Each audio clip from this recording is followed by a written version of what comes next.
Friends, మీకు stock మార్కెట్లో invest చేయాలని ఇంట్రెస్ట్ ఉందా? ట్రేడింగ్ చేస్తూ మనీ సంపాదించాలని ఉందా? అయితే ఏంజిల్ బ్రోకింగ్ మీకు నెంబర్ వన్ చాయిస్. స్టాక్ మార్కెట్లో ట్రేడింగ్ చేయాలంటే ఖచ్చితంగా డీమార్ట్ అకౌంట్ కావాలి. మిగతా వాటిలో అమౌంట్ని పే చేయాలి.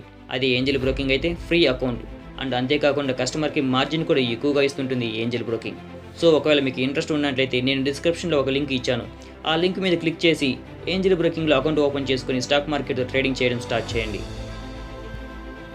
ఇండియన్ జాతీయ మరియు రాజకీయవేత్త, భారత స్వాతంత్ర పోరాట నాయకులలో ఒకరు.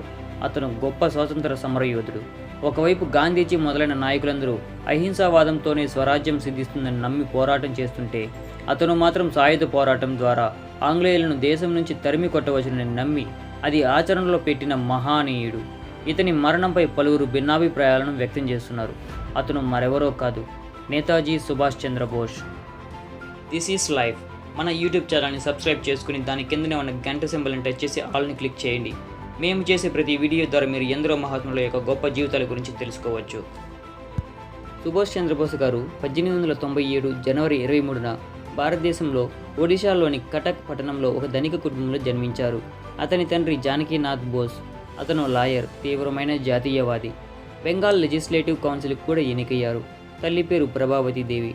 సుభాష్ చంద్రబోస్ గారి విద్యాభ్యాసం కటక్లోని రావెన్స్ కాలేజియేట్ స్కూల్లోను, కలకత్తాలోని స్కాటిష్ చర్చి కాలేజీలోను, ఫిట్జ్ విలియం కాలేజీలోను, ఆ తర్వాత చైతన్య యూనివర్సిటీ జీకే యూనివర్సిటీలోనూ సాగింది. 1920లో బోస్ భారతీయ సివిల్ సర్వీసు పరీక్షలకు హాజరై అందులో 4వ ర్యాంకులో నిలిచారు. ఇంగ్లీష్లో అత్యధిక మార్కులు సాధించారు. అయినా 1921 ఏప్రిల్లో ఎంతో ప్రతిష్టాత్మకమైన ఇండియన్ సివిల్ సర్వీస్ నుండి వైదొలగి భారత స్వాతంత్ర సంగ్రామంలో పాల్గొనడం ఆరంభించారు. భారత జాతీయ కాంగ్రెస్ యువజన విభాగంలో చురుకైన పాత్ర నిర్వహించసాగారు. సహాయ నిరాకరణోద్యమం సమయంలో మహాత్మా గాంధీ బోస్ గారిని కలకత్తా పంపారు. అక్కడ చిత్తరంజన్ దాస్తో కలిసి బోస్ బెంగాల్లో ఉద్యమం నిర్వహించారు. ఐరోపాలో ఉన్న సమయంలో బోస్ గారి ఆలోచనలో కొత్త భావాలు చోటు చేసుకున్నాయి. స్వతంత్ర దేశంగా అవతరించడానికి మన దానికి భారతదేశానికి ఇతర దేశాల సహకారం, దౌత్య సమర్థన, ప్రత్యేక సైన్యం ఉండాలని గ్రహించారు. 1937 డిసెంబర్ 26న బోస్ గారు ఎమిలీ షెంకిల్ అనే తన సెక్రటరీని వివాహం చేసుకున్నారు. ఈమె ఆస్ట్రేలియాలో జన్మించింది. వారికి 1942లో పుట్టిన కూతురు పేరు అనిత. బోస్ తన భార్యకు రాసిన అనేక ఉత్తరాలను తరువాత లెటర్స్ టు ఎమిలీ షెంకిల్ అనే సంకలన పుస్తకంగా శశికుమార్ బోస్, సుగతా బోస్ ప్రచురించారు. 1938లో బోస్ గారు 2 సార్లు భారత జాతీయ కాంగ్రెస్కు అధ్యక్షుడిగా, గాంధీజీ అభిరుచికి వ్యతిరేకంగా ఎన్నికయ్యారు. బోస్ ప్రత్యర్థి అయిన పట్టాభి సీతారామయ్య పరాజయం తన పరాజయంగా గాంధీజీ భావించారు. ఇలా పార్టీలో ఏర్పడిన నాయకత్వ సంక్షోభం వల్ల బోస్ గారు ఆ పదవికి రాజీనామా చేశారు. గాంధీ యొక్క అహింసావాదం మాత్రమే స్వాతంత్ర సాధనకు సరిపోదని, పోరుబాటు కూడా ముఖ్యమని బోస్ గారి భావన. ఈ అభిప్రాయాలతోనే బోస్ గారు Akhila Bharata forward bloc, all India forward bloc పార్టీని స్థాపించారు. దాదాపు 11 సార్లు ఆంగ్లేయులచే కారాగారంలో నిర్బంధించబడ్డారు. 1938లో జాతీయ ప్రణాళిక కమిటీ, నేషనల్ ప్లానింగ్ కమిటీ అనే సంస్థాగత వ్యవస్థకు నాంది పలికారు. ఆ తర్వాత 1939లో రెండవ ప్రపంచ యుద్ధం మొదలైంది. ఆంగ్లేయులను దెబ్బతీయటానికి దీన్ని ఒక సువర్ణావకాశంగా బోస్ గారు భావించారు. యుద్ధం ప్రారంభం కాగానే అతను ఆంగ్లేయులపై పోరాడేందుకు కూటమి ఏర్పాటు చేసే ఉద్దేశంలో రష్యా, జర్మనీ, జపాన్ దేశాలలో పర్యటించారు. జపాను సహాయంతో భారత యుద్ధ ఖైదీలు, రబ్బరు తోట కూలీలు, ఔత్సాహికులతో భారత జాతీయ సైన్యాన్ని ఏర్పాటు చేశారు. జపాన్ ప్రభుత్వం అందించిన సైనిక, ఆర్థిక, దౌత్య సహకారాలతో ఆజాద్ హింద్ ప్రభుత్వాన్ని సింగపూర్లో ఏర్పరిచారు. బ్రిటిష్ వారు తమ యుద్ధ సమస్యలు తీరినాక దేశానికి స్వాతంత్రం ఇస్తారని గాంధీ, నెహ్రూ వంటి నాయకులు భావించారు. అయితే రెండవ ప్రపంచ యుద్ధంలో తలా మునకలు కొన్న బ్రిటిష్ వారి పరిస్థితిని అవకాశంగా తీసుకుని త్వరగా స్వతంత్రాన్ని సంపాదించాలని బోస్ గారు బలంగా వాదించారు. బోస్ గారి ఆలోచనలపై ఇటాలియన్ రాజనీతిజ్ఞులు గారిబాల్డి మాజిని ప్రభావం ఉంది.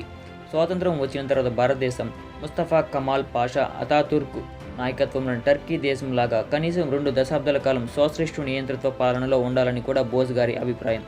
ఈ సమయంలో బోస్ గారు అనేక మంది బ్రిటిష్ లేబర్ పార్టీ నాయకులను కలుసుకున్నారు. అయితే అప్పుడు అధికారంలో ఉన్న కన్సర్వేటివ్ పార్టీ నాయకులెవరూ బోస్ గారితో సమావేశానికి అంగీకరించలేదు.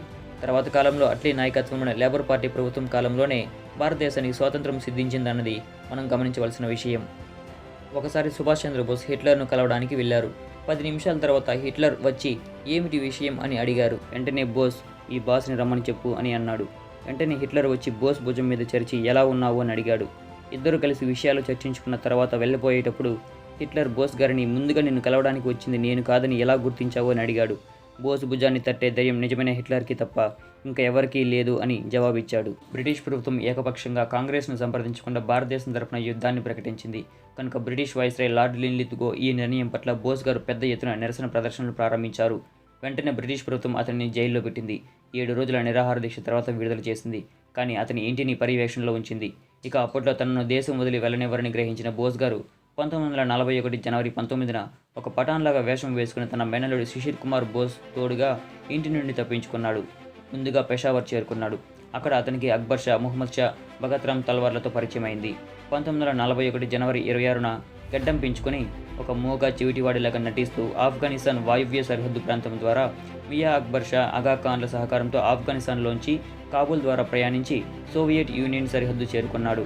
రష్యాకు బ్రిటన్తో ఉన్న వైరం వల్ల తనకు ఆదరణ లభిస్తుందనుకున్న బోస్ గారికి నిరాశ ఎదురైంది. రష్యాలో ప్రవేశించగానే ఎన్కేవీడీ అతనిని మాస్కోకు పంపింది. వారు అతనిని జర్మనీ రాయబారి షులెన్బర్గ్కి అప్పగించారు. అతను బోస్ని బెర్లిన్కు పంపాడు. అక్కడ బోస్కు రిబ్బెంట్రాప్ నుండి విల్హెల్మ్స్ట్రాస్లోని విదేశీ వ్యవహారాల శాఖ అధికారుల నుండి కొంత సఖ్యత లభించింది. తమ శత్రువుల కూటమైన అగ్రరాజ్యాల సహకారంతో బోస్ తప్పించుకున్నాడని తెలియగానే అతనిని జర్మనీ చేరకముందే హత్య చేయడానికి బ్రిటిష్ ప్రభుత్వం తమ రహస్య ఏజెంట్ను నియమించింది. బ్రిటిష్ గూఢచార దళానికి చెందిన స్పెషల్ ఆపరేషన్స్ ఎగ్జిక్యూటివ్ ఈ పనిని చేపట్టింది. ఇలా భారతదేశం నుండి ఆఫ్ఘనిస్తాన్, అక్కడి నుండి రష్యా, అక్కడి నుండి ఇటలీ మీదుగా జర్మనీ చేరుకున్న బోస్ జర్మనుల సహకారంతో ఆజాద్ హింద్ రేడియో మొదలుపెట్టి ప్రసారాలు మొదలుపెట్టాడు. బెర్లిన్లో స్వతంత్ర గ్రీన్ గ్లోరీ స్కూల్ స్థాపించాడు. ఉత్తరాఫ్రికాలో బ్రిటిష్ సైన్యంలో భాగంగా ఉండి అగ్రరాజ్యాలకు బందీలైన 4500 భారతీయ సైనికులతో ఇండియన్ లెజియన్ ప్రారంభించాడు.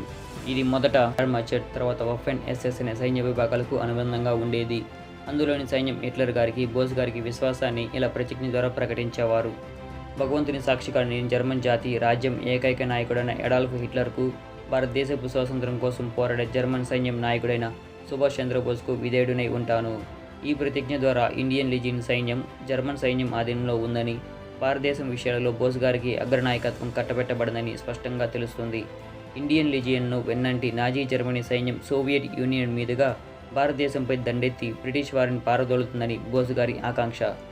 ఇక్కడ బోస్ గారి విచక్షణను చాలామంది ప్రశ్నించారు.